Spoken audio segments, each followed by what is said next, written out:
Niko kecilin Niko. Assalamualaikum warahmatullahi wabarakatuh. Waalaikumsalam. Selamat malam semua. Kami dari kelompok 5, di sini kami akan membawakan webinar tentang kisah inspiratif motivasi nih ke kalian semua. Siapa sih Lis motivatornya itu?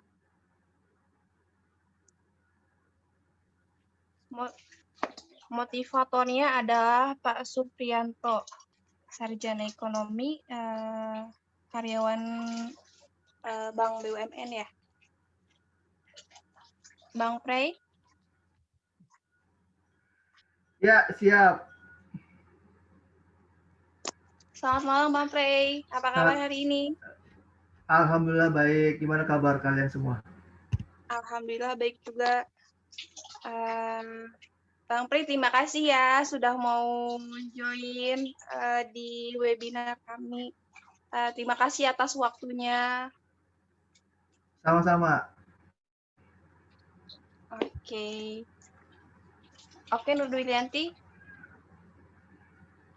Baik, di sini Pak Prayit, bisa nggak cerita-cerita sedikit tentang pengalamannya menjadi seorang inspirasi nih kepada semua orang? Cerita-cerita dikit dong. Oke, saya coba sharing ya dari pengalaman-pengalaman saya selama udah lama juga ya, udah hampir 4 dekade. Ya mungkin udah seperempat abad ya, lebih dari seperempat abad. Hampir setengah abad kayaknya. Hampir setengah abad selama menjalani kehidupan. Banyak pasang surutnya, banyak tantangannya, banyak cobaannya, tapi mesti bertahan dan mesti termotivasi terus meskipun kadang-kadang kita berada di titik paling bawah gitu.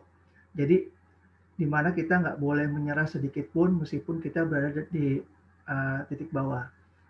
Saya kebetulan lahir dari 2 kampus ya, dulu sempat di D3-nya itu di Gunadarma. Sebelumnya saya kenalin dulu ya, nama saya Suprayitno, tadi manggilnya salah tuh, Neng Lisa. Suprayitno, tapi biasanya teman-teman saya nama beken panggilnya Pray. Ya, karena namanya Jawa banget Suprayitno, jadi panggil namanya Pray. Biar agak kekotaan dikit lah, gitu ya. Nah, saya lahir dari keluarga sederhana, tapi di situ saya dapat banyak pendidikan, edukasi, dan pengalaman dalam keluarga yang sangat luar biasa dengan kolaborasi yang sangat luar biasa. Nah, selama saya bersekolah, ya, saya nggak pernah nuntut banyak ke orang tua saya. Hanya satu, saya paling getol minta les bahasa Inggris, bimbel, dan segala macam. Saya nggak pernah minta yang namanya dibeliin motor, dibeliin sepeda, saya nggak pernah minta. Tapi alhamdulillahnya orang tua saya mengerti, tanpa harus diminta mereka beliin karena ngelihat saya salah satu anak yang tidak demanding. Nah, di situ teman-teman. Jadi aku panggil teman-teman aja ya, nggak usah adik-adik ya. Kesannya saya paling tua banget. Kita sharing aja di sini. Jadi jangan ngerasa salah paling tua, terus teman-teman juga ngerasa canggung dalam jangan. Jadi kita sharing, dua arah lebih asik. Karena kalau misalkan saya aja yang ngomong, nanti saya jadi kayak dosen kalian nanti jadinya, ya. Jangan sampai kayak gitu. Jadi dua arah aja, ya. Ya, jadi selama saya kebetulan saya diberikan mudah-mudahan jadi inspirasi juga nanti kalau kalian punya anak ya, udah nikah punya anak. Saya sekolah dari SD sampai SMA tuh dapatnya negeri, kecuali universitasnya. Saya dapatnya saya 2 kali universitas, pertama di Gunadarma, D3-nya. D3 pun itu saya sudah berdikari. Saya tidak lagi mungkin seperti teman-teman juga kerja sambil kuliah. Nah, itu yang saya lakukan selama saya di Gunadarma. Kebetulan sempat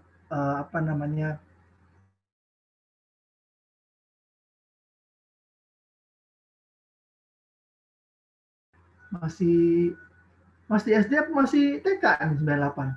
Saya baru 2 tahun. Oh, baru lahir ya. Tahun 98 itu Krismon Indonesia itu didera Krismon yang sangat luar biasa sampai nilai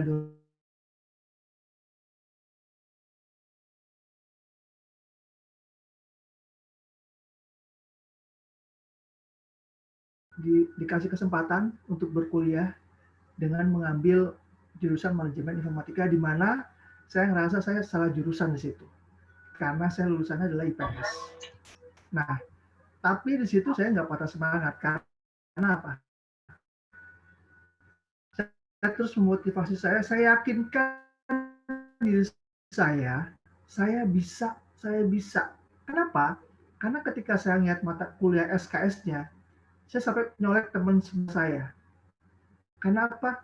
Mata kuliah yang atau di SMA-nya itu adalah IPA, dan saya adalah IPS, gitu ya.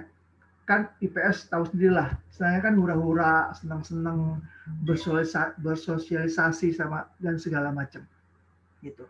Nah, tapi di situ saya coba meyakinkan diri saya, memotivasi diri saya kalau saya bisa melalui dan saya bisa lulus semua SKS itu, melewati kimia, fisika, matematika dasar, statistik, algoritma, bahasa pemrograman yang saya nggak tahu itu atau berantai, tapi alhamdulillah karena saya memotivasi diri saya yakin saya bisa, alhamdulillah saya lulus. Meskipun saya harus semasa saya berkarir, semasa kuliah, saya itu sempat dipromosiin ke Solo waktu itu. Jadi saya kuliah jarak jauh, skripsi jarak jauh. Nah, pasti teman-teman akan berpikir, gimana caranya ya skripsi itu jarak jauh? Terus ketemu dosennya gimana ya? Nah, di situ teman-teman harus punya strategi, harus punya kedekatan dengan dosen, harus lobby-lobbynya paling canggih. Yakinkan dosen kalau itu adalah skripsi kalian yang buat. Nah, saat itu saya cuma pakai perantara, teman saya di Jakarta, saya di Solo.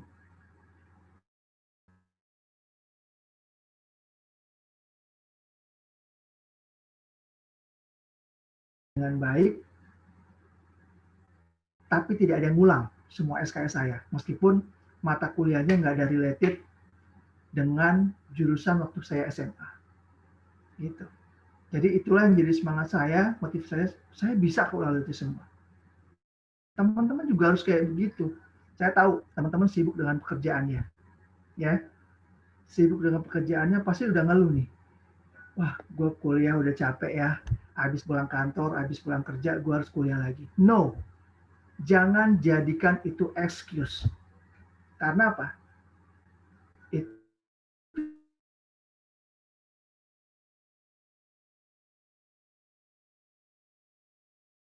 adalah malas. Satu lagi, mentalitas yang tiba-tiba drop. Jangan sampai itu terjadi. Gitu.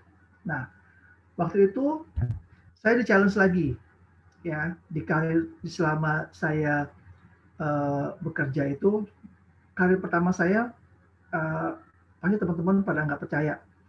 Mungkin nanti bisa browsing, dulu adanya namanya buku telepon namanya Yellow Pages. Nah, dulu tuh saya bagi-bagi buku Yellow Pages. Saya kerja kalau di bank ngebagiin buku telepon. Yang kedua, tadi selama saat kuliah saya di Nokia Indonesia. Ya, mungkin teman-teman juga kenal Nokia ya. Karena dulu Nokia adalah rajanya mobile phone di Indonesia. Cuma karena kelengahannya dia akhirnya tergeser dengan Samsung. Ya, sekarang ini Samsung jadi rajanya mobile phone yang ada di Indonesia. Nah, habis itu saya dikasih kesempatan lagi. Saya di salah satu anak perusahaan di Bank BUMN, sebetulnya Bank BNI ya. Saya di BNI Live, saya di challenge. Meskipun saya nggak punya basic. Oh, sebelum ke BNI Live saya pernah di Stara. Tahu nggak di Stara, teman-teman? Ada yang tahu nggak di Stara? Di Stara itu dulu toko CD terbesar di Indonesia. Ya, zamannya kan sekarang udah nggak ada CD ya. Semuanya by download. Ya, iTunes. iTunes itu pelopornya. Nah, dulu tuh ada compact disc, ada video CD, ada LD. Nah, itu dulu saya kerjain dulu di situ. Sebagai konsultan musik-musik. Dulu zamannya CD masih berjaya, compact disc masih berjaya, VCD masih berjaya, DVD masih berjaya. Kalau sekarang kan udah nggak kepake ya, playernya pun nganggur sekarang. Karena sekarang kebanyakan niatnya di Netflix, iFlix, ya sih, download, catch play di IndiHome. Nah, udah banyak kayak gitu. Tapi dulu itu adalah masa jayanya. Kenapa saya bisa itu semua? Karena saya punya semangat, saya punya motivasi, saya punya tujuan. Karena kalau nggak ada motivasi dan nggak ada tujuan, nggak ada motivasi. Makanya teman-teman dari sekarang harus punya tujuan nih. Saya lulus dengan IPK mau berapa, mau kerja di mana, atau teman-teman mau jadi apa nanti. Nah, itu teman-teman harus bisa udah mulai memotivasi diri dari sekarang. Jangan ngalir begitu aja. Hidup nggak bisa ngalir begitu aja. Ya, kayak ikut aja kayak air deh. No, please jangan tanamkan itu ke teman-teman semua. Jadi harus udah punya tujuan. Gue mau ngapain nih? Gue mau kayak, gue mau umur 30, gue udah jadi asisten vice president, AVP. Gue harus udah punya rumah, gue harus udah punya mobil. Apa yang mesti kita lakukan? Kerja keras. Motivasinya itu. Ya. Jadi balik lagi tadi setelah dia 3-nya kelar, saya di challenge. Kalau mau jadi karyawan tetap, kata HRD saya dulu tuh waktu di BNI Life, lu harus sarjana penuh, S1. Baru lu bisa diangkat jadi karyawan tetap. Tantangan dong. Kalau nggak ada motivasi, jalan nggak, teman-teman? Pasti nggak bakal jalan dong. Karena ada motivasi. Kalau ada motivasi bisa jalan nggak S1-nya? Nggak kan? Karena ada motivasi itu, saya kejar deh tuh yang namanya gimana caranya saya supaya jadi karyawan tetap. Gitu. Gimana caranya saya bisa jadi pegawai tetap di perusahaan besar. Challenge buat saya. Challenge kalau nggak ada motivasi, nggak bisa dilakukan. Gitu. Sambil kerja, Sabtu Minggu saya kuliah, seperti teman-teman. Ya, teman-teman kuliahnya malam ya. Ya nggak sih? Kuliahnya. Kalau saya Sabtu Minggu kuliahnya. Sabtu Minggu ya, saya lanjut lagi di Mercu Buana waktu itu. Ya, saya sebut aja lah brandnya salah satunya. Saya kuliah Sabtu Minggu, jadi saya selama 2 tahun itu nggak punya hari libur. Senin sampai Jumat kerja, 8 to 5, 8 sampai jam 5, Sabtu Minggu saya kuliah. Dan nggak bisa bolos. Kalau bolos bisa nggak lulus. Gitu ya. Jadi itu motivasinya saya kejar terus gimana supaya saya diangkat jadi karyawan tetap. Saya selesai 1,5 tahun, nggak 2 tahun akhirnya. 1,5 tahun saya selesai, sarjana penuh, alhamdulillah nggak cuma jadi karyawan tetap, tapi saya dipromosi dan dipindahkan ke divisi lain. Dipromosi yang tadinya staff, levelnya jadi manajerial. Nah, saya ngebawain kurang lebih ada 20 staff di bawah saya. Karena motivasi itulah bisa terjadi saya ada di level manajerial. Gitu teman-teman. Jadi jangan pernah berpikir, gue cuma kelas karyawan. Pasti most of dari kalian tuh berpikirnya adalah, saya hanya ijazah. Please, jangan.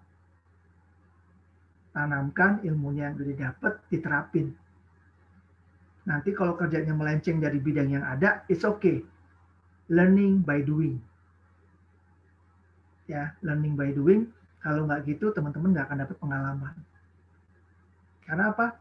Saya aja dari awal aja lulus SMA, jurusan IPS, kuliahnya kuliah semua IPA.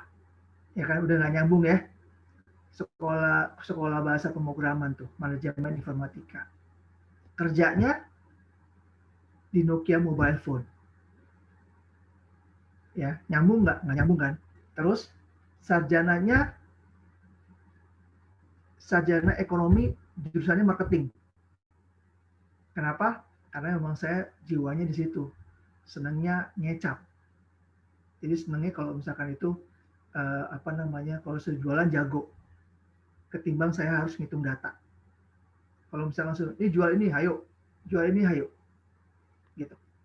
Ya, ketika dipromosi, ada di mana masa-masa pasti teman-teman nanti akan menemukan ketika di dunia kerja, teman-teman akan menemukan di mana dia ada di titik paling bawah, di titik paling teman-teman udah jenuh, nggak cocok sama atasan, finally emotional, ambil keputusan resign.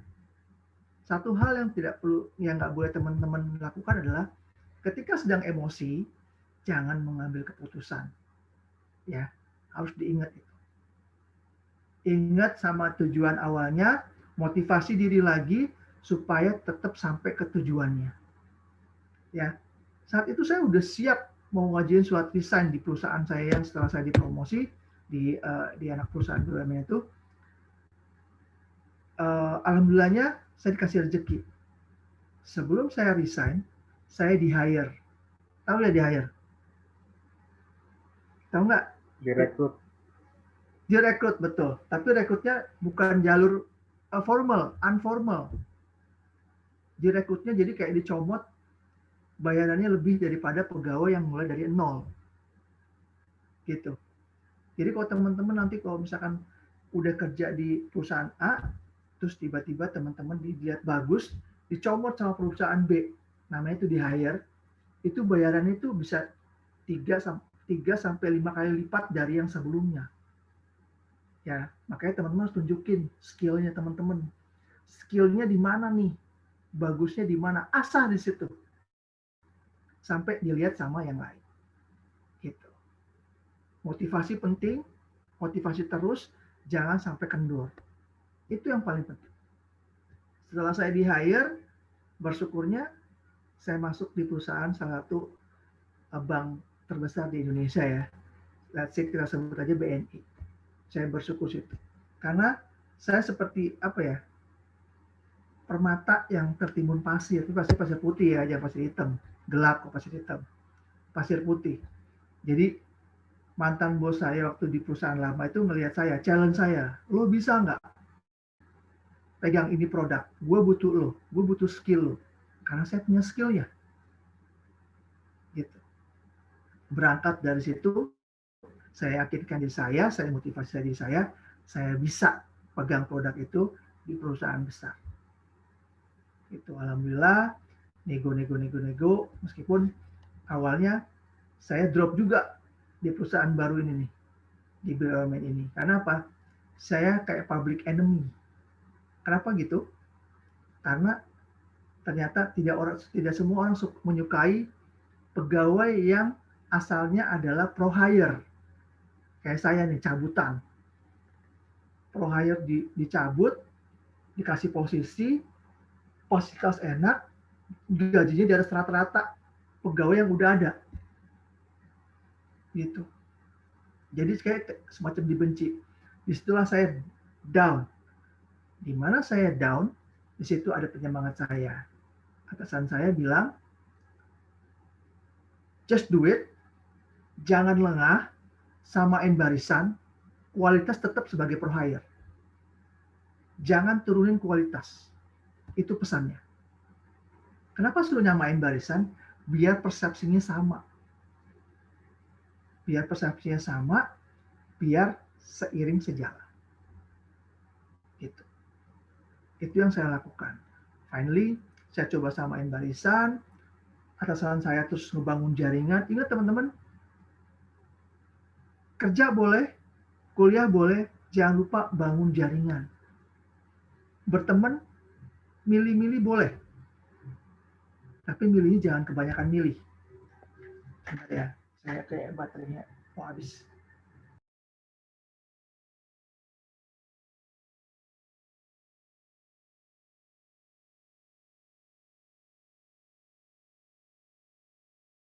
Nah, disitulah saya coba men-challenge diri saya ke atasan saya kalau saya bisa, kalau saya mampu. Itu tantangannya udah kayak badai ya selama di perusahaan besar dengan skill yang dinilai orang tuh kayak saya tuh kayak startnya ketinggian gitu. Tapi saya coba motivasi diri saya, kalau saya bisa, saya yakin saya bisa. Saya selalu terapkan ke diri saya, ke teman-teman saya, gitu. Saya juga coba terapin juga ke ponakan-ponakan saya, gitu. Saya nggak pernah membatasi kreativitas atau keinginan dari di keluarga saya ataupun teman-teman saya. Karena apa? Biarkan berkembang, nanti akan ketemu tempatnya.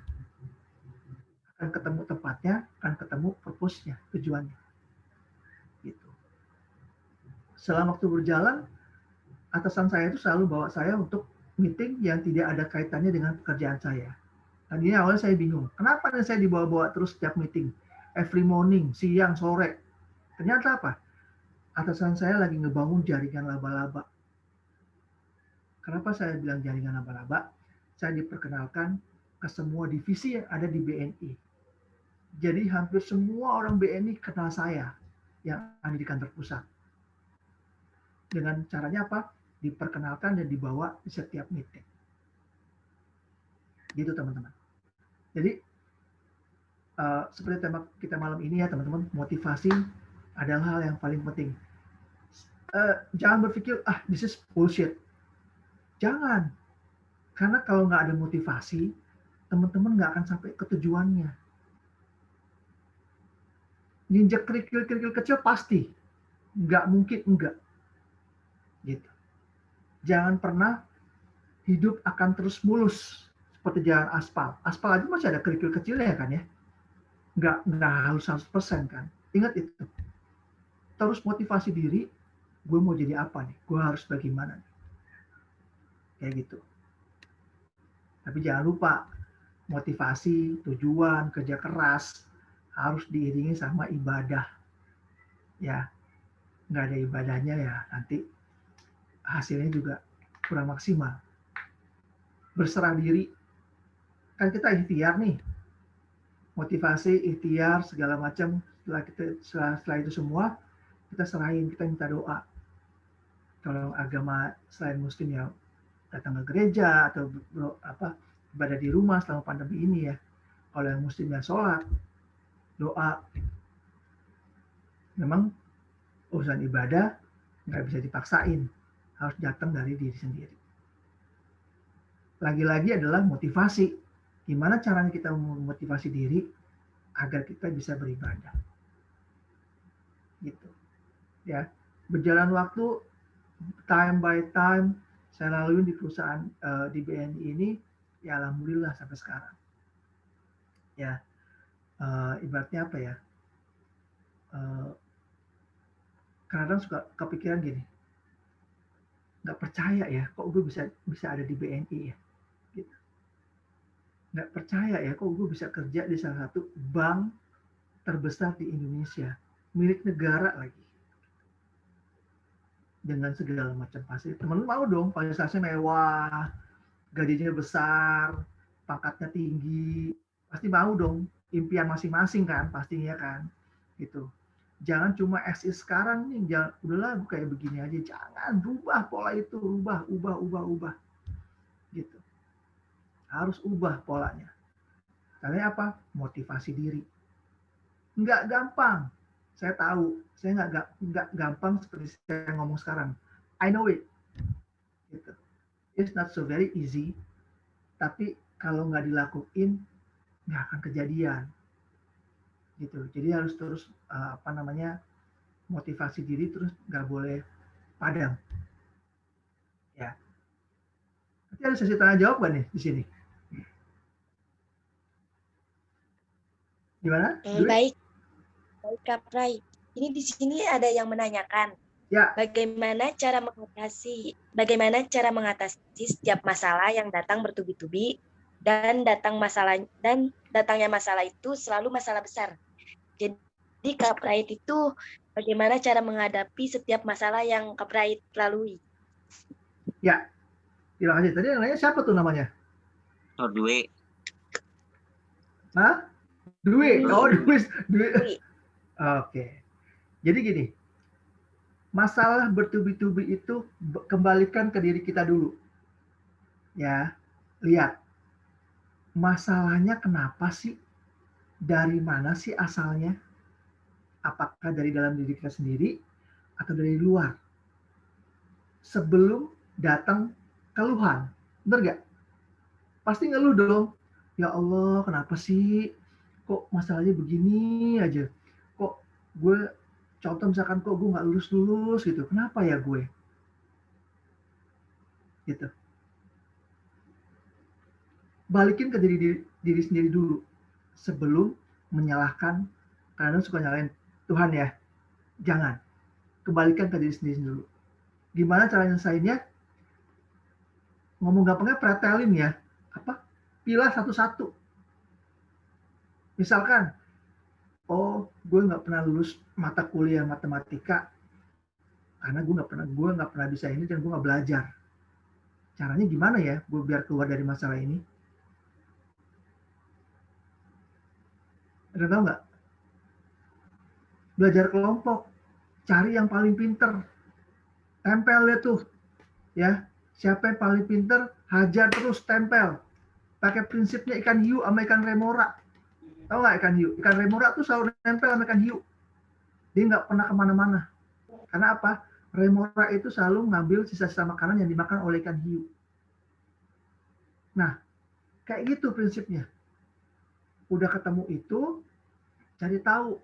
Oh, ini Mas Trianto ini apa belajarnya begitu matematika, gue ikutin ah. Gitu. Solve dong. Masalah besarnya apa nih? Masalah, let's say itu masalah kuliah ya, masalah kuliah. Masalah kerjaan. Kenapa ya gue selalu dimarahin sama bos gue? Balikin lagi ke diri kita sebelum kita menyalahkan bos kita, atasan kita. Balikin lagi. Ya iyalah gue dimarahin terus karena gue terlambat. Pertama, tiap kerjaan gue itu nggak pernah bener. Salah mulu. Disuruh A, gue kasih B. Disuruh C, gue kasih D. Stay fokus dengan apa yang diminta. Masalah besar apa lagi? Utang. Balikin lagi ke diri kita. Kenapa ya gue punya utang gede banget? Perhatiin lagi ke diri kita. Ternyata lifestyle gue yang kebangetan. Dompet tompes, gaya kafe. Nah, itu tuh. Tuh kayak Alvin kan ketawa tuh. Si Apin tuh. Ya kan? Kayak gitu loh. Jadi balikin ke diri kita. Kenapa ya gue nggak punya duit mulu? Balikin. Cari satu-satu. Oh iya, pengeluaran gue gede banget. Rokok gue, bensin gue, ngopi gue, jajan gue. Jadi gaji gue nggak pernah cukup nih. Bertubi-tubi nggak itu bakal? Ya bakalan bertubi-tubi lah. Kalau terus nggak dilakukan koreksi diri, nggak akan kelar. Saya selalu ya. Saya beberapa kali mengalami hal tersebut. Sampai sekarang pun masih mengalami.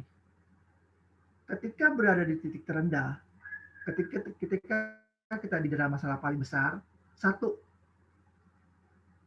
kita berdoa, balikin lagi kepada Tuhan, beribadah, minta petunjuknya gimana caranya. Nggak akan langsung kayak turun dari langit ya, duitnya brok jatuh misalnya punya utang, duitnya brok depan mata, datang, enggak. Insya Allah, the power of pray, kekuatan doa itu luar biasa. Ya, berkali-kali kok masalahnya itu lagi, utang lagi, SKS lagi gitu. Kenapa dosen A lagi ini? Kenapa sih, ada apa sih gitu? Nah, dari situ kita balikin ke diri. Oh iya, Pak Ramlan marahin gue mulu karena gue bolos mulu di mata kuliah dia. Gue nggak pernah ngasih tugas gue. Gitu. Ngomong gampangnya gitu ya. Gitu. Mau keluarnya gimana? Motivasi diri kita, koreksi dulu. Motivasi diri kita untuk keluar dari titik itu, dari lingkaran itu. Jangan selalu ada di situ. Ya. Ubah pola pikir. Selalu berada di sisi positif. Jangan ada di area negatif. Ya. Jadi teman-teman kalau misalkan teman-teman berpikirnya gini, ada temen nih, dia punya satu tujuan yang bagus, tiba-tiba dipatahin. Ah, lu kayak bisa aja. Jangan. Rubah gaya pikirnya, pola pikirnya. Gimana caranya? Gue tahu tuh. Gitu. Coba deh lo begini. Gue pernah ngalamin itu. Kayak gitu teman-teman. Jadi jangan sampai nantinya teman-teman, kalau orang berpikir negatif itu selalu everything is wrong, everything is fail, ya nggak ada yang benar, semua dinilai salah. Jangan. Dulu saya pernah dikasih teman saya dulu kayak gitu. To be honest, saya dikasih buku setebal ini sama teman sahabat saya, suruh baca tentang, teman-teman coba dicari deh, cara berpikir positif. Cara berpikir positif. Itu. Nah, itu saya baca tuh. Saya resapi, saya dalami, oh ya, oke. Alhamdulillah. Jadi ketika ada suatu hal yang negatif, kita balik energinya ke energi positif. Gitu ya, Wi ya. Jadi keluarnya solusinya balikin dulu ke diri kita sebelum kita keluar. Ya, sebelum kita keluar. Ini salah dia. No, please, ke diri kita dulu. Besar, kecil, bertubi-tubi atau enggak, balikin ke diri kita dulu. Pasti ada yang salah sistemnya. Caranya pasti ada yang salah. Mekanismenya pasti ada yang salah. Jangan keluar dulu, ke diri kita dulu. Oh iya, ketika tahu, baru. Apakah butuh bantuan orang lain, atau bisa diselesaikan dengan diri sendiri. Itu ya, Wi ya. Ada lagi?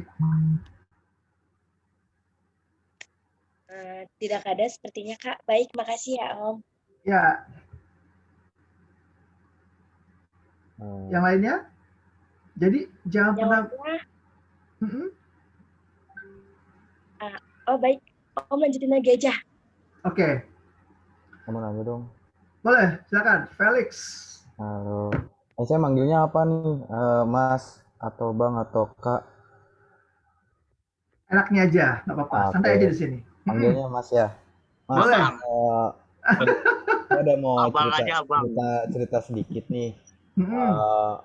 Kebetulan kan saya juga bagian dari rekan-rekan saya nih yang mungkin kenal Mas Alvin juga, Dwi dan lain-lain sebagainya. Nah, yang dimana tuh saya menganggap diri saya tuh kayak mungkin suatu hal aneh di dalam diri saya. Kenapa saya bisa ngejustifikasi orang tersebut padahal saya belum tahu orangnya itu kayak gimana. Tapi saya udah bisa justifikasi. Oh, ini pasti orangnya bakal kesini, ini pasti orangnya bakal kesini. Nah, itu menurut saya tuh kayak semacam hal aneh di dalam diri saya, kenapa saya bisa menjustifikasi hal tersebut.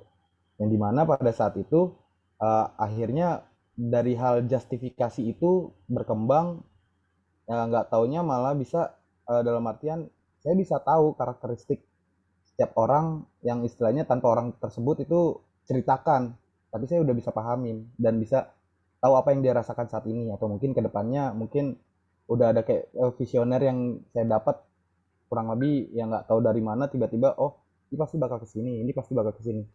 Nah, yang jadi pertanyaan saya, kenapa di setiap manusia memiliki keunikan masing-masing dan kenapa harus diturunkan kayak semacam hal tersebut yang membuat mungkin di diri kita tuh aneh gitu loh, kok kenapa bisa kayak kita kayak semacam Tuhan yang istilahnya bisa paham akan hal tersebut, padahal nggak semua manusia bisa melakukan hal tersebut, kurang lebih seperti itu. Oke. Udah Felix? Udah.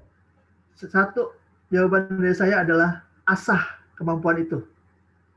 Jangan coba di denial, ya, karena itu good things kalau menurut saya, tapi digunakan untuk yang positif. Karena apa? Itu namanya intuisi. Ya, jangan ngomong justifikasi. Justifikasi itu saya ngomong ke kamu tuh gini, Felix kamu tuh begini, itu justifikasi. Iya, tapi tuh kayak saya tuh dalam dalam hati saya berpikir kayak tanpa dilontarkan ke orang itu. Betul, Tapi saya ngomong sendiri gitu. betul. Itu namanya intuisi. Intuisi. Oke. Ya. Jadi kamu bisa tahu orang ini akan. Saya juga punya sebetulnya. Saya ada. Ya. Jadi Baik. ketika saya akan ketemu orang itu, pertama kali ketemu orang itu, saya kan udah bisa lihat nih. Ketika saya akan, saya tahu orang ini good or bad, gitu. Pasti kan saya akan ngomong. Ketika saya mau berpartner bisnis dengan rekan bisnis, saya bilang, lo yakin mau kerja sama orang itu? Karena saya udah lihat dari air muka. Oh, air muka. This is good person or bad person. Itu yang pertama. Yang kedua, saya akan feel, aku bisa ngerasain ketika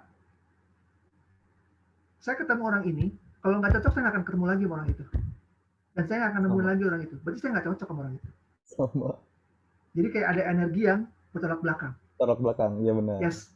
Terus ketika ketemu pun nggak akan terjadi interaksi ngobrol seseru kayak orang, gue what we call it, Kayak rekan bener-bener kayak teman tongkrongan kayak yang biasanya mungkin kayak biasa di tongkrongan kita tuh kayak bahasa asik kerennya aja sih gitu. saya lupa ya itu ya. Pokoknya nggak engage gitu. Oh, nggak engage. Oh iya iya benar-benar. Kayak nggak engage gitu.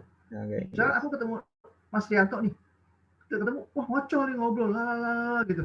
Oh gila ya, itu engage tuh sama Mas Rianto. Tapi kalau enggak, cuma diam ngeliatin dia ngomong, ngeliatin dia ngoceh gitu. Terus di otak sambil playing a game nih, bukan berpikir negatif ya. Finally direction ke diri kita untuk stay away gitu. Oh, jaga jarak. Yes, gitu. Terus ketika intuisi itu pasti akan datangnya lebih dulu, dan jangan pernah diabaikan. Misalkan udah punya feeling nih, Pray, lo ngomong deh ke dia mendingan mengenai hal itu sebelum dia tahu dan dia marah. Nanti kalau lo keduluan dia, lo bakal kena marah. Saya nggak lakuin, kejadian. Jadi ketika intuisi kita bicara, hal positif ya, pasti insya Allah semua intuisi itu positif. Karena kita udah di warning duluan dari awal kalau ada something wrong. Gitu. Ada something wrong, lo rem dulu gitu. Karena ada something wrong di depan. Gitu. Jadi nggak serta merta yang apa namanya kita punya intuisi langsung sok tahu, jangan. Iya. Saya dulu pernah, ya mungkin Alvin tahu, almarhum Om Hans ya, saya pernah bilang sama almarhum, lo yakin kerja sama orang ini? Iya, tapi saya nggak ngomong banyak, saya cuma tanya-tanya itu, terus saya jawab, ya udah lo hati-hati aja, udah, bener kan? Akhirnya duitnya dibawa kabur, asetnya dibawa kabur, ketipu berapa ratus juta itu aja tuh sahabat saya itu. Dan dari awal ketika saya ngobrol sama orang itu, saya nggak mau ngobrol sama orang itu akhirnya. Nggak mau ngobrol, karena apa? Ketika saya berhadapan tuh, auranya udah nggak dapet sayanya. Saya nggak akan cocok ngobrol sama orang ini. Jadi kalau punya itu, diasah, tapi ke arah yang baik. Jangan jadinya julid. Ya, jangan jadinya negatif. Ngomong baik itu jangan jadi negatif. Gitu. Justifikasinya harus positif, jangan jadi negatif. Karena ketika jatuh jadi justifikasinya adalah negatif, akan merugikan diri sendiri. Kita nggak akan pernah bisa percaya sama orang lain. No, jangan. Bawa ke area positif. Itu ya Mas Arik ya. Baik Mas Pras. Ada Terima kasih lagi? banyak informasinya.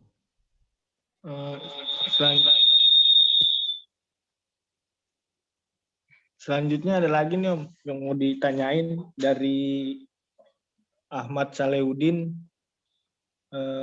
Mas, apa yang harus dilakukan di saat kita punya mindset yang penting lulus tapi melupakan tujuan awal karena sudah melihat banyak kegagalan di sekitar? Apa yang harus dilakuin? Nah, ini nih. Yang penting lulus. Nah, gini ya. faktor luck itu, saya ngomong faktor luck ya, nggak dipunyai oleh semua orang. Jadi teman-teman harus hati-hati. Saya basicnya marketing. Saya bisa presentasiin produk dari A sampai Z sampai orang itu tertarik. Tapi dealnya nggak bakal sama saya. Itu yang terjadi. Gitu. Jadi ketika punya mindset yang penting lulus, lihat ya nanti hasil ke depannya. IPK-nya berapa? Benar nggak? Gak apa, kita mau coba di sini ntar. Ini berapa orang sih? 12 orang ya? Ayo, ini udah aku print screen. Nanti pengen tahu dari semua yang hadir di sini, siapa yang jadi champion. Atau siapa yang jadi akhirnya ya udah biasa-biasa aja, ini gue gitu. Akhirnya jadi selfish.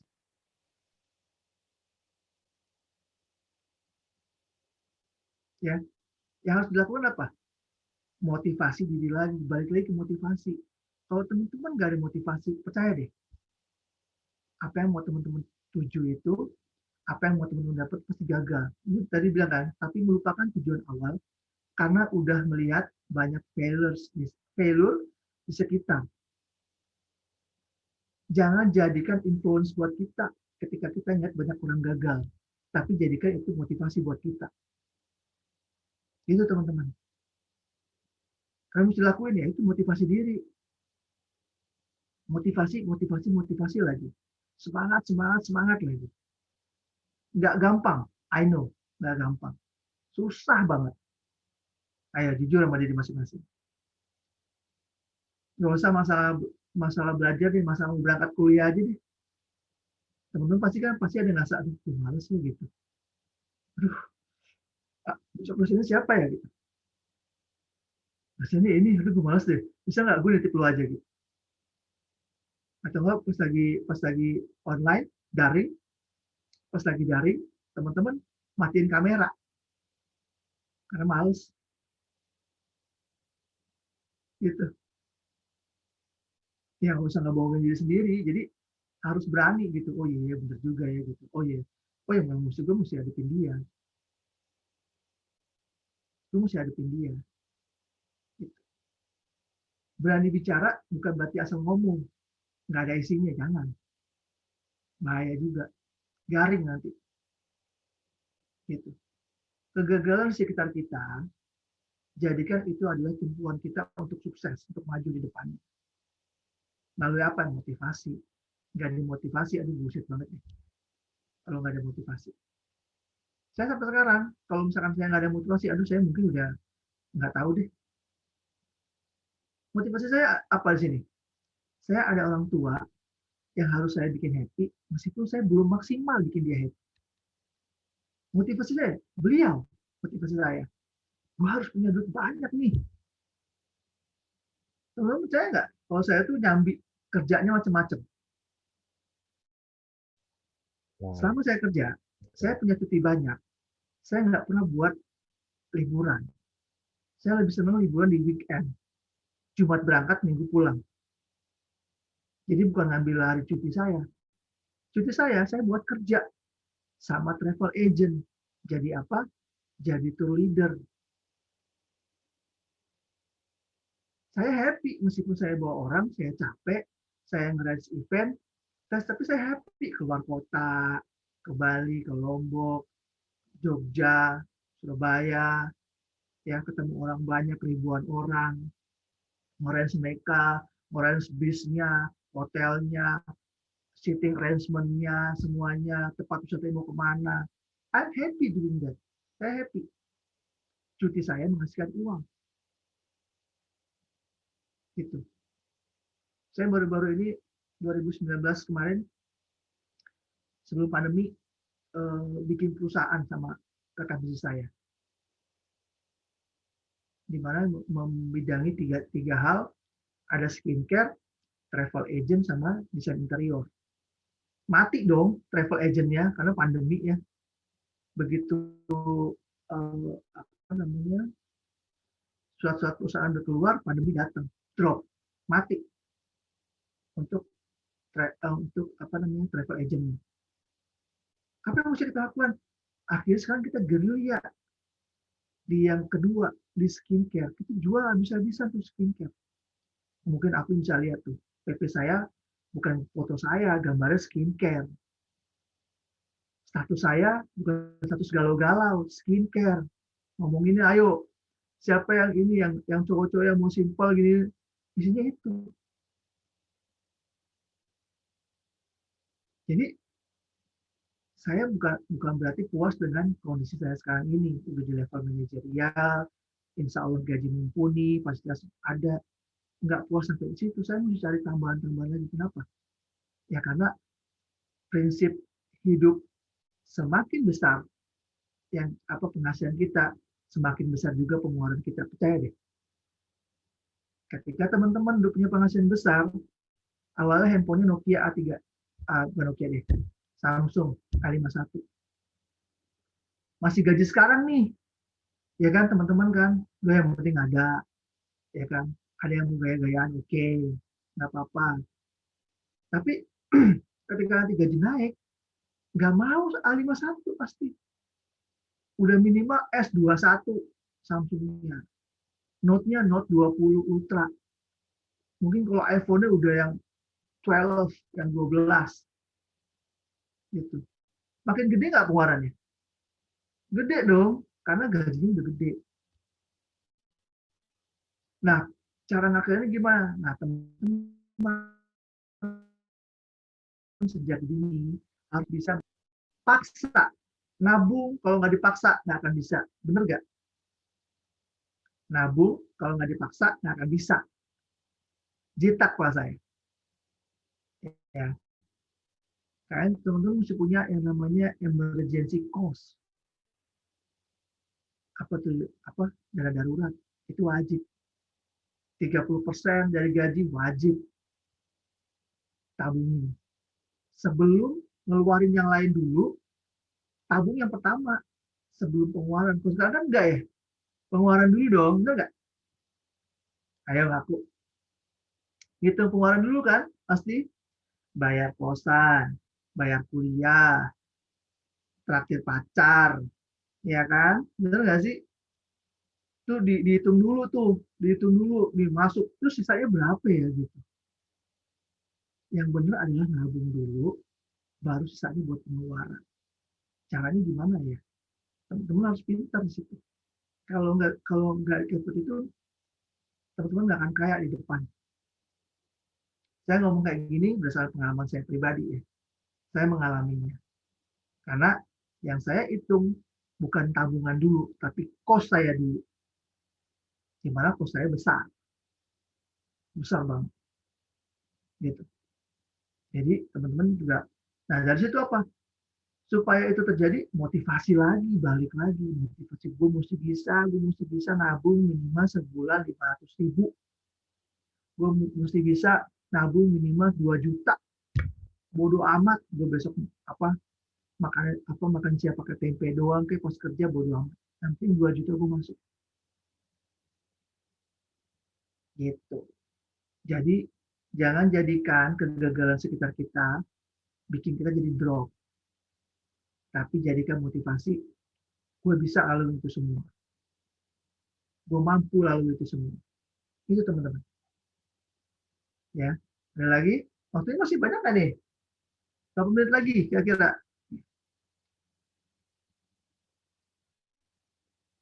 Wah, ini moderatornya Dwi hilang. Gitu. Ya, jadi teman-teman harus bisa memotivasi dari sekarang. Nggak apa-apa, teman-teman nganggap kayak misalkan, bullshit nih, Mas Pray, Bang Pray ngomong kayak gini. Nggak apa-apa, it's okay. Remember, yang saya omongin ini berdasarkan pengalaman yang sudah saya lalui selama kurang lebih 42 tahun saya hidup di dunia. Gitu. Banyak fasenya ngelihat sahabat jatuh, niat sahabat miliaran di bawah orang, karena saking baiknya banyak niat sahabat deket banget ya. Sampai miliaran dibawa segala macam. Ya udah itu. Jadi emang ya memang harus benar-benar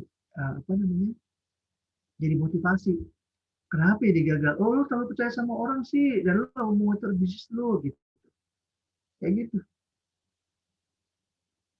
Jadi lagi-lagi balik ke diri kita, gimana caranya kita memotivasi diri kita sendiri. Nggak ada orang lain. Syukur-syukur ya orang lain itu bisa memotivasi diri kita ya, misalkan pacar gitu, yang tadi nggak mau kuliah jadi kuliah, yang nggak mau kerja jadi kerja, yang nggak mau nabung jadi bisa nabung. Itu keren banget tuh. Datangnya dari luar. Jadi dua yang motivasi tuh. Yang datang dari diri sendiri, sama satu lagi datangnya dari luar. Dari luar bisa teman sahabat sendiri, orang tua, keluarga, pacar, selingkuhan. Oh jangan, selingkuhan jangan. Itu nggak bikin motivasi itu. Bikin belangsak nanti. Ya. Jadi ada dua motivasi itu. Dari dalam diri sendiri, datang dari diri sendiri, ada dari luar. Dari luar, lihat kapasitasnya. Akan menopang kita atau enggak. Gitu.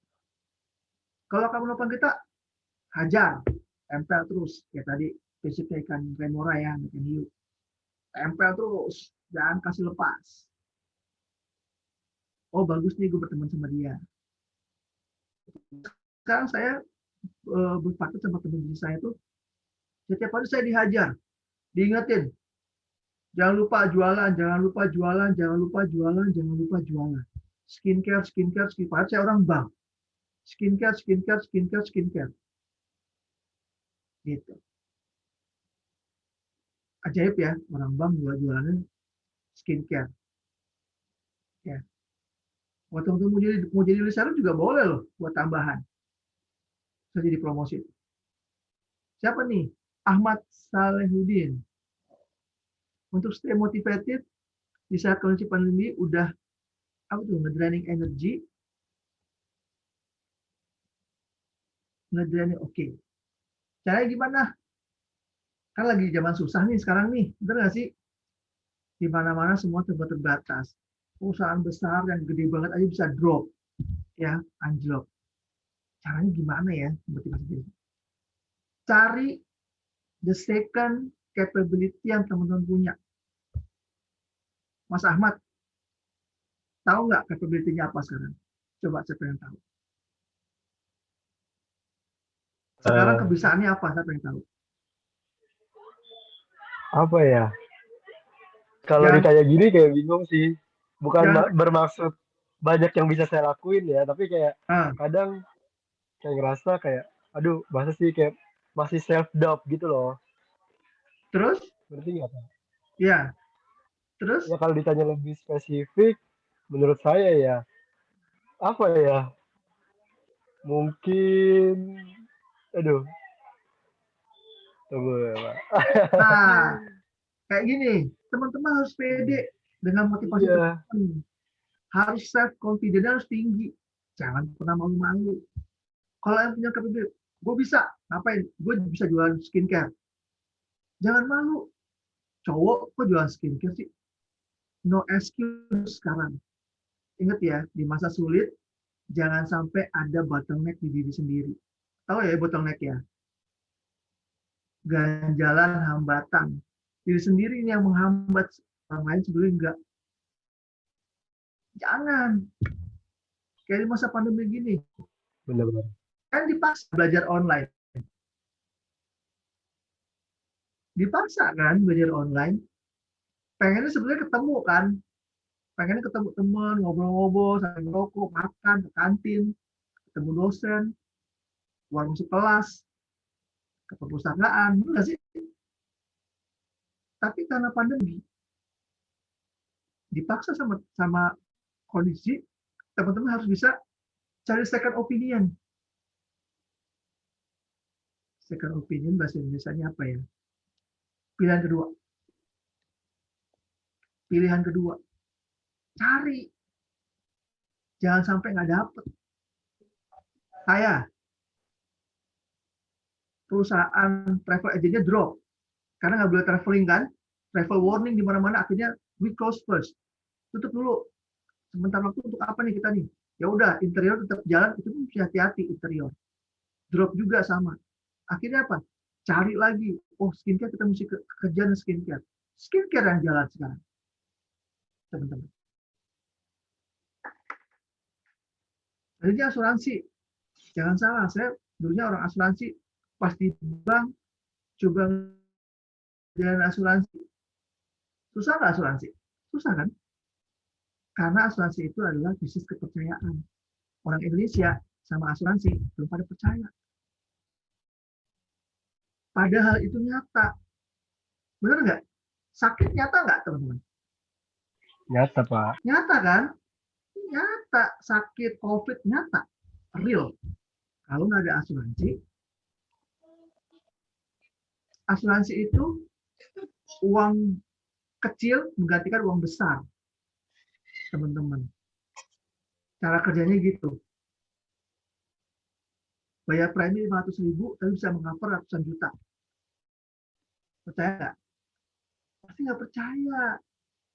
Tapi harus bedah dulu asuransi. Oh iya, cara kerja asuransi itu kayak begitu.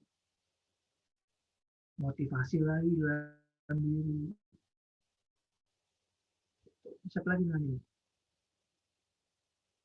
Itu ya, Mat ya, Mas Ahmad. Jadi harus benar-benar confident aja. Apa yang punya diri sendiri harus yakin, harus pede. Caranya gimana? Cari second option di masa pandemi ini. Survive perlu. Harus terus bertahan loh di masa pandemi ini. Jangan sampai stres. Yang kehilangan pekerjaan, jangan stres. Menuju suksesnya itu. Tanamkan ke dalam pikiran kita, kegagalan yang kita alami ini adalah cara kita untuk menuju sukses. Sukses itu mungkin mulus terus, pasti ada gagalnya. Pengusaha nggak mungkin naik terus, pasti ada jatuhnya. Nggak mungkin lurus terus, pasti ada something-nya. Entah dimarahin bosnya, entah dibilang salah, entah dibilang kurang tepat. Gitu. Jadi semua itu nggak akan jalan lurus sesuai dengan yang kita mau, pasti. Jadi pasti ada sandungan-sandungannya lah. Syukur-syukur udah tahu sandungannya apa, kemudian bisa melalui itu dengan baik. Nah, itu bagus. Ya. Jadi kayak masa sekarang ini survive itu perlu. Strateginya gimana? Cari second opinion, second option. Gitu. Jadi jangan sampai teman-teman udah gagal di sini, udah gagal yang di awal,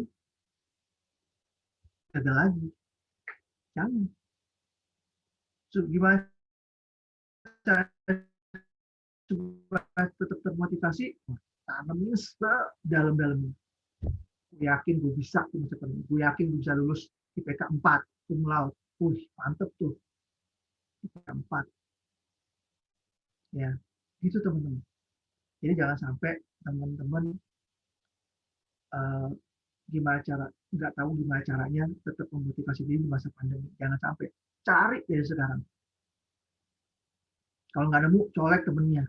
Lo lagi ngapain sih? Gue lagi begini, pasti termotivasi deh. Misalkan, nah bisa, lo ngapain sih? Gue lagi bikin kue ini, kue dadar, bisa gue mau bawa ke kampus, gue jualin nih harganya segini. Termotivasi nggak sih, Dwi? Gila ya, jadi bisa, kenapa gue enggak gitu.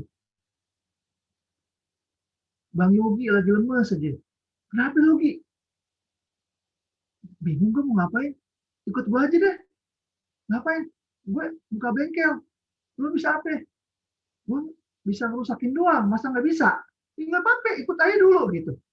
Kan termotivasi tuh akhirnya, karena ajakannya, ketika diajak, karena dia nggak tahu mesti ngapain apa, pasti ketemu tuh kuncinya.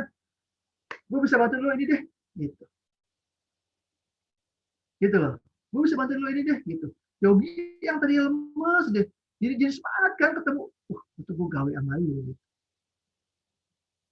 Itu loh, itu biar kita tetap stay motivated itu kayak begitu. Ya kayak Mas Rianto dari tadi nyimak ya, karena dia bingung.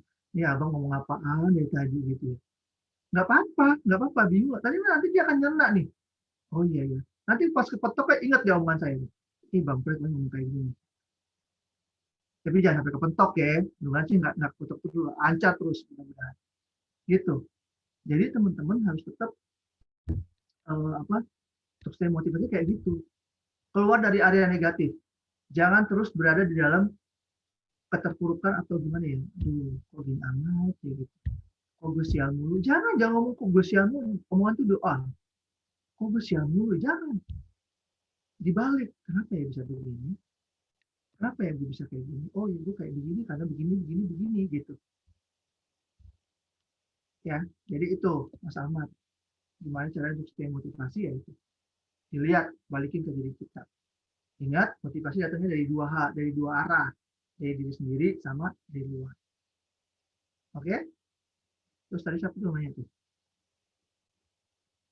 Mas, oh Yogi. Mas gue sindir tuh benar. Habis lemas banget mukanya. Bagaimana manage waktu yang baik saat kita banyak aktivitas misalkan oh itu mah gampang banget. Ini mah pengalaman saya banget ini. Ikut komunitas apa ini? Ya, dulu saya manage waktu gimana caranya kuliah, kerja, bergaul. Ya, jalan tiga-tiga. Percaya nggak? Malam minggu waktu gaul kan, benar nggak? Tapi saya kuliah paginya. Dari jam 8 atau jam 5. Saya gimana? Kuliah tetap jalan. Ketemu teman-teman, bersosialisasi, tukar pikiran, tukar pengalaman. Cari pengalaman. Cari informasi. Manage gimana? Jangan ngerasa keteter deh.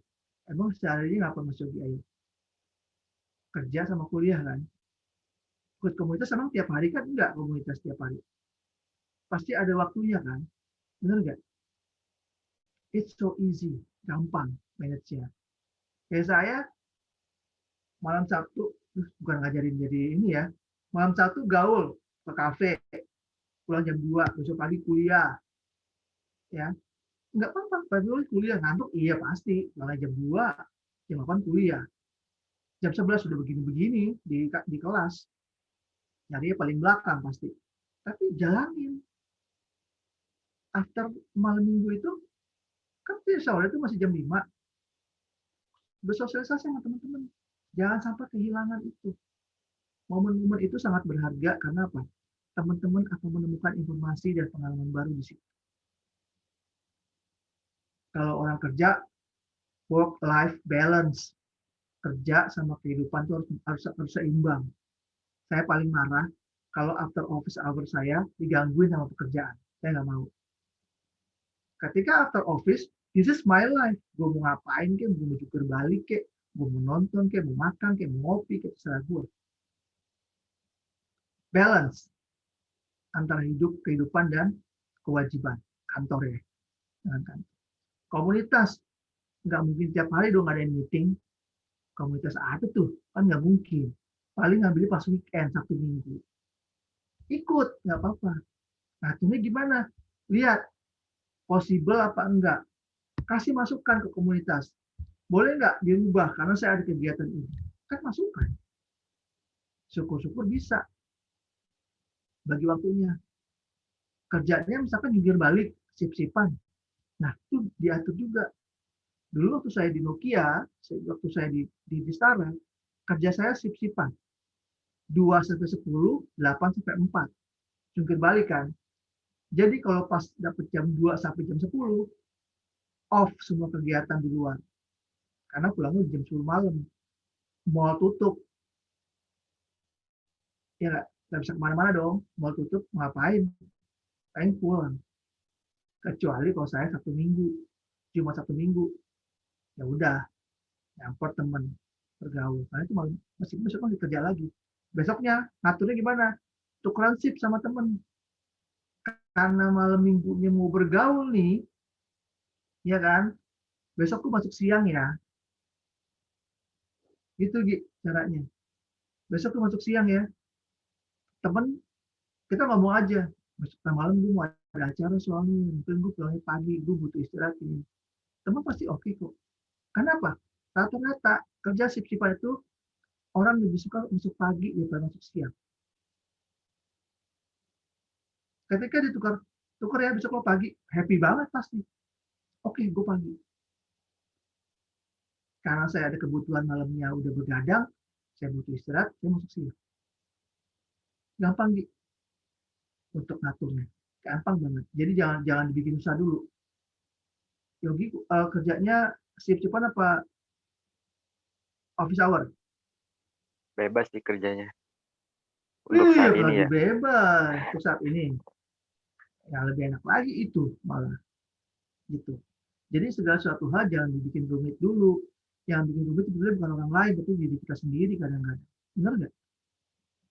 Jangan dibikin rumit dulu. Ada lagi? Oke Mas, makasih Mas. Sama-sama Mas Yogi. Ada lagi nggak? Teman-teman ada lagi yang mau ditanyakan? Tuh, jadi nangis tuh. Mau ikutan motivasi juga. Termotivasi jadinya. Ya, teman-teman ingat dua hal, motivasi datangnya dari dua, dari diri sendiri, dari luar. Lihat, ya bobotnya mana paling besar. Ini banyak sih harusnya dari diri sendiri ya. Tapi kalau dari luar, berarti orang luar itu sangat luar biasa tuh bisa memotivasi dirinya. Sering-seringlah nonton motivator, sering-seringlah baca quote-quote yang membangun motivasi, sering-seringlah membaca buku-buku yang sekiranya membangunkan energi kita, pola logika pikir kita. Ketika ngeliat quote yang bagus gitu, oh iya benar juga nih quote-nya. Kayak orang dulu kan pepatahnya adalah kalau mau dapat rezeki banyak, datangnya apa? Bangunnya lebih pagi. Benar. Kalau orang berdagang, kalau lebih pagi, orang pada datang nggak? Jalannya bukanya siang. Kita duluan dong yang akan dapat rezeki. Terus tutupnya paling malam. Karena apa? Ketika orang udah pada tutup, kita masih buka. Nah itu, gitu. Nah, quote-quote kayak gitu, kondisi-kondisi kayak gitu, petua-petua orang tua ya harus dilihat, ditelaah dulu, dicerna dulu. Oh iya, bener ya. Oh iya ya, pas ya. Gitu ya. Ada lagi? Udah hampir 1 jam ya. 1,5 jam loh. Ya. Sebelum ditutup, boleh bisa kasih pesan-pesan motivasi buat kita semua kan, yang lagi kan masih muda-muda gini nih, kan lagi berjuang kerja terus sambil kuliah juga, punya pesan-pesan nggak buat? Pesannya cuma satu. Pesannya satu banyak nih. 1, 2. Oh, Mas Rianto mantep loh. Tadi dia mantengin, nggak open kamera loh dia. Ya, pesannya cuma satu, teman-teman. Nggak cuma satu sih. Pesannya ya buat teman-teman supaya tetap semangat. Yang pertama, selalu berpikir positif. Ingat, jangan pernah terseret ke dalam pikiran negatif. Itu akan merugi teman-teman. Ya. Caranya gimana taunya? Ketika kita sudah mengkritik orang lain atau sering nyela orang lain, berarti kita ada di area negatif. Jangan senyum-senyum yang ngerasa ya. Jadi ketika kita selalu mikirnya kebalikan dari orang gitu. Jangan judge book from its cover. Jangan. Ya. Belum tentu berpenampilan seperti siapa nih? Apin nyampe ke meja, wah kerjanya oke. Don't. Jangan. Belum tentu Mas Yogi yang pakai kerah oblong, pasti dia ini nih. Jangan. Don't judge book from its cover. Keluarkan energi negatif, tarik ke positif. Yang pertama. Yang kedua, asah kemampuan, capability. Tadi Mas Ahmad tuh yang stay, termotivasi. Kau punya kapasitasnya apa, capability-nya apa, asah di situ. Tapi yang positif ya, jangan yang negatif. Yang dalamin di situ. Dalamin di situ biar terus termotivasi. Ya. Yang ketiga, ibadah. Semua itu nothing kalau nggak pakai ibadah. Saya terlambat ibadahnya. Ya, jadi jangan teman-teman pikir saya ngomong ibadahmu nih, ini apa sih ngomong ibadah mulu? Ya, karena saya terlambat. Ya, saya baru benar-benar rajin ibadah itu setelah saya harus mengalami apa namanya, melihat dengan kepala mata kepala sendiri kekuatan Tuhan, kekuatan Allah Subhanahu Wa Taala. Ya, di mana saya harus melihat sahabat saya di meja operasi dalam keadaan tubuh terbuka, tapi masih hidup. Percaya nggak itu? Unbelievable pasti. Nggak akan percaya. Saya apa? Nggak percayanya. Kok tubuh manusia udah dibuka masih tetap berdetak ya tunggu ya, masih bernyawa ya, terus hidup lagi ya gitu. Tapi kira nggak kekuasaan siapa? Saya di situ hanya bisa menangis ketika melihat kondisi itu. Disitulah saya ingat kekuatan Tuhan yang besar. Allah Subhanahu Wa Taala itu ada, Tuhan itu ada. Jangan pernah diabaikan. 3 aja, area positif, motivasi terus, sama ibadah. Kencangnya di ibadah. Yang malas-malasan coba pelan-pelan aja, nggak usah dipaksa. Yang nggak punya waktu buat sholat ya nggak apa-apa, belum waktunya. Yang belum ke gereja nggak apa-apa. Tuhan kan masa toleransi banget ya, nggak paksa kita kan, kita aja yang nggak pernah mau tahu itu. Insya Allah ketika kita rajin ibadah, semua apa yang kita inginkan bisa tercapai dengan baik. Prosesnya nggak instan, nggak kayak kalian masak Indomie matang, nggak. Pasti ada masanya, ada kegagalan yang mencari telur, sendoknya masuk ke panci, kulitnya masuk ke panci, itu nggak mulus kan ketika masak Indomie. Ketika buka minyaknya berantakan kemana-mana, buka bumbunya berantakan kemana-mana, instan loh padahal. Gitu. Ya, 3 hal itu selalu berpikir positif, terus motivasi, ingat motivasi ada datang menjadi 2, dari diri sendiri, dari luar, yang ketiga ibadah. Ya, biar teman-teman tetap semangat kuliah sambil kerja. Nggak gampang banget. Karena orang yang sudah kerja itu otaknya adalah apa? Duit.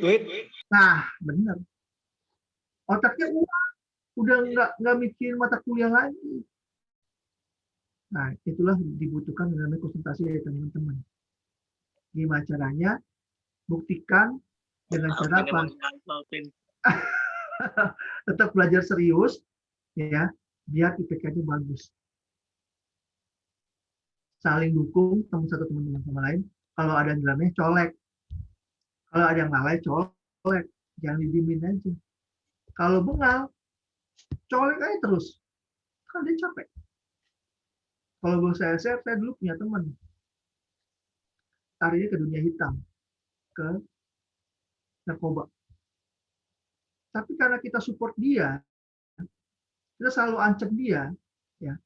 Setiap pulang kuliah, setiap datang ke kampus, kita cek tangannya dia.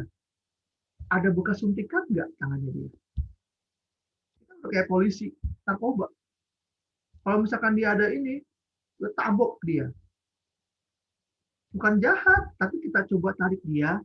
Ya, ayo lo, gue temen lu nih, lu ada kita, lu nggak sendiri. Gitu. Begitupun kalian, ya. Mudah-mudahan teman-teman nggak ada yang menyentuh ke arah situ. Jadi ketika ada yang mengenalnya, colek. Lu nggak kuliah lo gitu. Ayo boleh, ngapain nggak kuliah lo gitu. Itu support system yang bagus antar teman itu kayak gitu. Saling bantu, peduli. Gitu. Ya. Itu dari saya, teman-teman semua. Semoga sharing saya ini bisa jadi tolak ukur lah ya, teman-teman nanti maunya seperti apa, maunya bagaimana, kedepannya seperti apa, kedepannya akan bagaimana. Tapi jangan pernah punya prinsip gimana nanti, salah. Nanti gimana ya? Jangan gimana nanti. Kalau gimana nanti, percaya kedepannya akan sengsara. Ini dibalik. Jangan gimana nanti gimana ya? Jadi kita mikir, nanti gimana ya? kalau gue nggak kuliah dengan baik, gue nggak akan lulus. IPK gue jelek. Gitu. Jadi jangan sampai dibalik pikirannya. Gitu ya teman-teman. Terima kasih udah kasih kesempatan saya untuk sharing pada malam hari ini. Jangan bosen, kalau ada yang mau nanya-nanya silakan nanyain melalui Alvin aja. Nanti bisa disampaikan kepada saya. Kalau ada yang mau sharing-sharing tentang ilmu perbankan, cara nabung maksa gimana, produknya apa, silakan. Asuransi, ayo monggo. Tentang traveling, silakan. Jadi kalau nanti mau ada kelulusan ini mau ada traveling, pakai travel agent saya, saya promosi. Jadi silakan terbuka, nanti silakan sampaikan melalui Alvin kalau ada yang mau ditanyakan atau ada yang mau di-sharingin. Silakan hubungin ke Alvin, Pak. Aku senyum-senyum mulu. Silakan ya. Jadi jangan sungkan-sungkan ya teman-teman. Terima kasih banyak, sukses terus, semangat terus termotivasi, saling support satu sama lain ya, biar lulusnya bareng-bareng, kerjanya semuanya enak. Amin ya rabbal alamin. Terima kasih. Assalamualaikum warahmatullahi wabarakatuh. Cukup ya Ben ya? Waalaikumsalam. Waalaikumsalam warahmatullahi wabarakatuh. Baik teman-teman, kasih, karena Mas. waktunya sudah mau selesai, saya tutup webinarnya ya. Terima kasih untuk teman-teman yang sudah berpartisipasi dan terima kasih untuk Mas Praise udah sharing pengalamannya dan terima kasih untuk motivasinya. Terima kasih, semoga sehat selalu dalam lindungan Allah dan semoga lancar kerjaannya dan urusannya. Screen-nya buka semua dong, foto bareng. Oke. Ayo, mana nih yang lainnya? Rafa. Iya, boleh. Tukang record siapa tuh? Hanifa. Bareng. Faisal, siapa tuh? Kolila. Ayo dong buka dong screen-nya. Kameranya. Foto bareng. Jarang-jarang nih ya. Oh, jangan-jangan bobo, jangan-jangan. Mana nih kalian? Kolila, mana nih? Rafa. Ayo dong, foto dong. Mas Faisal. Hanifah Fitri, mana nih? Yaudah, yang ada dulu deh ya. 1, 2, 3. Dah. Nggak berasa kan? Saya share ke Alvin ya. Terima kasih ya Mas Prey. Terima kasih, terima kasih. Maaf kalau ada kekurangan dan kesalahan kata. Sama-sama, saya mohon maaf juga. Terima kasih. Assalamualaikum warahmatullahi wabarakatuh. Waalaikumsalam warahmatullahi wabarakatuh. Oke, terima kasih. Terima kasih, Mas. Makasih ya, Mas. Terima kasih, Mbak. Sama-sama.